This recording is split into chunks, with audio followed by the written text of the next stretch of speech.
I guess I'm a first time caller, but I've been listening since I was probably 18, 17, 18. I'm 23 now. So also kind of a comment of, thank you for certainly shaping a lot of, my ideology that I think I had when I was younger, but, obviously I was young and, it didn't really flesh out as well as it could be. So thank you for that, for one. And I guess second is mainly to just like air some grievances and ask a question because I did mention I'm 23, and like you said just a moment ago, I do think you're right that I just got my master's degree, and I've been around a lot of experiences in college. I've studied abroad a few times, got a few scholarships from the U.S. Department of State, and I really do feel like I've earned a lot of experiences that I'm very fortunate to have. And I'm actually going to be moving to South Korea in a bit for another fellowship. And I guess I'm just very anxious because I do know that I'm still very young, and I feel like people my age are really quick to try and get as, big of credibility as possible and as many experiences as possible, because the reality that we live in right now, it's just, it's demoralizing. I live in Arizona, and that's obviously a swing state. It, Yep. Was in the swing state once upon a time. This past of it, obviously things are kind of changing. And honestly, I'm really, really anxious. I'm growing up. I'm becoming more aware of the world of politics, and I do feel a sense of, what's the word? Just like responsibility to at least inform myself, despite the fact that it does take a toll on my mental health. And given that you all have, been in this for so long, I'm just curious if you have any advice for us, kind of rising from college age to, working force people, and I don't know, just how to cope with it and to, maintain our education on sociopolitical matters. Well, I mean, I've relied on just a healthy dose of disassociation and emotional arm's length for the better part of my life, and that's been effective. But that's not necessarily something I would encourage other people to engage in. I think the key is that the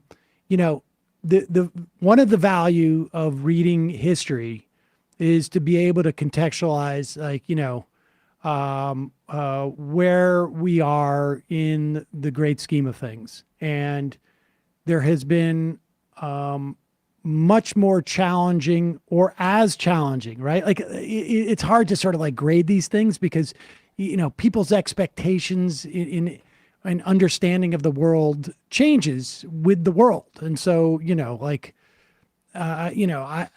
this weather, I'm like bummed out I don't have air conditioning. But, if I was in this weather 700 years ago, I'd be more concerned about like, I can't get a good night's sleep because I'm afraid of like raiding marauders or whatever it is, or wild animals eating my face. I mean, but I think the idea is that like, look, there have been incredibly challenging times in the past, and we go through them. And the idea is that over time, we are trying to make a better world for as many people as possible. And that process never stops, right? It just never stops. And Do you believe oh, sorry, go ahead. no, I mean, I think that's basically it. Is like just got to look to history and realize like there have been incredibly trying times in the past, and people have made it through them. And, there's been suffering, but society is going to move forward. And Yeah. climate change in some respects represents perhaps a unique challenge to humanity. But, World War II was pretty big too. Yeah. I mean, honestly, like, millions upon millions upon millions of people died. And there wasn't nearly as many people as there was today, just even 100 years ago. And so, a huge percentage of the world population, relatively speaking, died. Yeah. Maybe Vietnam was also just absolutely atrocious that era. The insanity inducing things. I mean, before we knew about COINTELPRO, I was reading Betty Metzger's book, The Burglary, which is about a bunch of like Catholic anti-war activists who broke into Media Pennsylvania FBI office and raided a bunch of files and gave them to journalists and exposed COINTELPRO. But before that, it was people were thinking, except unless you were anti-war, you thought J. Edgar Hoover was a good guy, and you thought anybody who thought that the government was spying on you was insane, that they were literally calling people insane and institutionalizing people for that. Like, history's very dark. I generally try to remind myself that people themselves are typically good. They have to be sort of put into these sort of systems that run the world that sort of prompt sort of evil outcomes. But I think generally speaking, most people are good, and there's always people. And what we try to do here is occasionally focus on people who are actually actively struggling against, say, Amazon or some of these things. And that's, I think that, like Sam put it though, like, history's, the more you learn about history, probably the more depressed you're going to get. So maybe don't expect happiness from. Well, and that's the thing is that I got my master's degree in like documentary work, right. Which isn't history per se, but the art of essentially bearing witness it is a very taxing field of study. Bearing witness is nothing new. I do agree that, and I have an extensive military family background. I have, my papa, he served in World War II. My abuelo served in Vietnam. You hear you quite literally study the shift in how like bearing witness has, I guess, evolved from word of mouth to radio and newspaper to, quite literally recording it and on Instagram Live and everybody can just see it. And I think that's the part that I struggle with is I'm currently doing some studying on, media literacy and democracy and how despite the abundance of media coverage and what you would assume to be more knowledge available to the general public on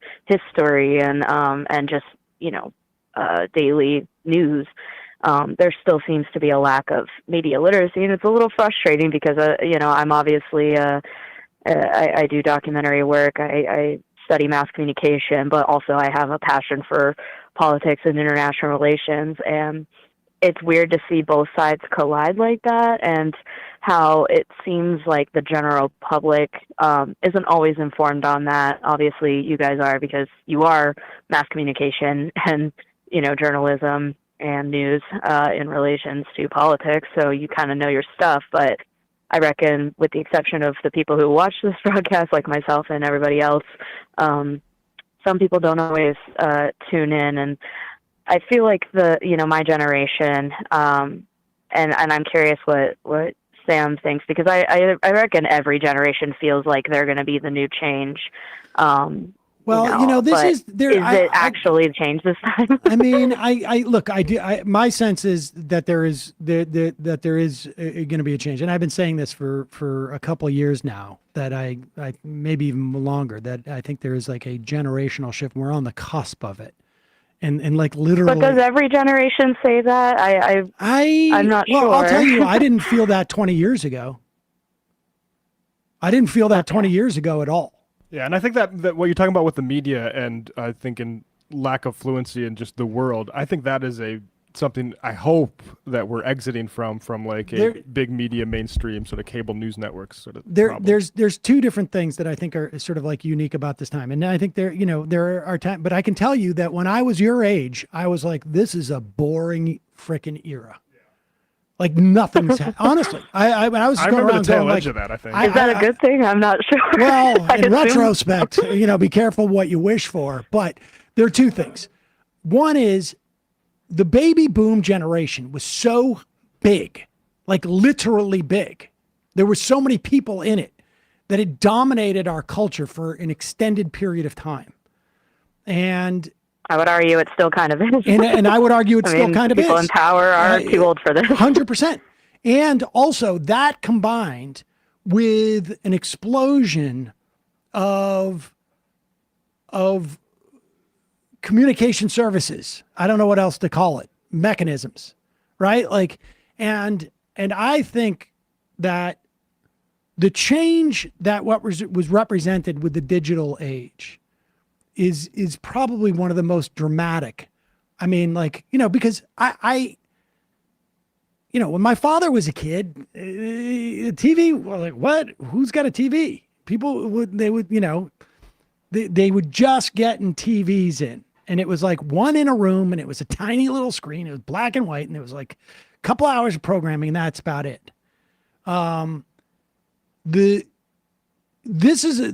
digital age is a very different age. The mode of thinking that changed from analog to digital, I think, is like completely underestimated. Because when I was a kid, if I wanted to pursue interests, like I was dictated like 3 things that I could watch. And if I wanted to pursue an interest, it was the bar to pursuing my interests was so high. I'd read a book, and the way that I would get I was subscribed to magazine, but if I was interested in another book, either somebody had to like know me and tell me what was good, or I had to scour in the book, find that one book, go to the library, go through the Dewey Decimal System, look up on index cards, go around the to the shelves, grab the book. I mean, you had to put in the effort. It wasn't just readily available. It wasn't, and in addition to all of those linear steps to get to where I wanted to go, like being native digitally completely reprioritizes what information you need to carry with you at any given point. And some to detriment, some to benefit. Like, I mean, if there's, one of those electromagnetic fields, I'm going to be very good with maps. You might be screwed, like with a paper map. Yeah. I mean, that type of thing. And so I don't know. I think like, look, I would suggest to you just to like, keep in mind history, and also don't be on the phone past 8:30 at night. And that's what my recommendation would be.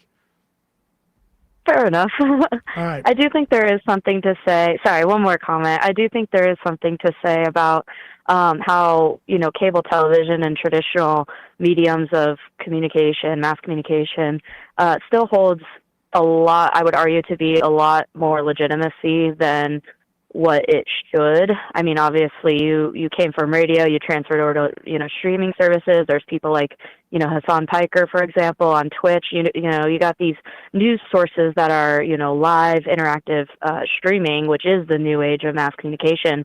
And yet, just based on my observation, there does seem to still be some kind of higher regard towards, news and journalism via like cable, for example, compared to streaming services, which I find very interesting because,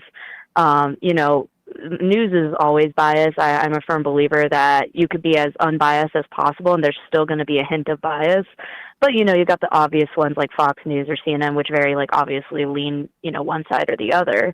And I just find it interesting in regards to media literacy, how people still hold like traditional news to be more legitimate and unbiased compared to, what you guys are doing or what a lot of, political commentators of the new age are doing. And I want to see how that develops as hopefully our generation. It's going to be a little bit different, I think, going forward, because I would bet you in 10 years from now, the cable television model, it's going to be brands online, and then it's going to flatten things out a little bit, I think, but we'll see. Appreciate the call. Yeah, and let us know if you make any documentaries. You. Yes, send us your docs. Bavarian fish tacos. I can remember my boomer dad assuring me in all seriousness toward the end of Bush's second term, he would be the last boomer president, that the boomers' influence in American culture was coming to an end. And I laughed and laughed and laughed. If I went back in time to like right after Obama won in 2008, how insane people would think I am if I was trying to tell them how history would play out in that very hopeful moment. I mean, when Trump became president, I felt like all bets were off at that point because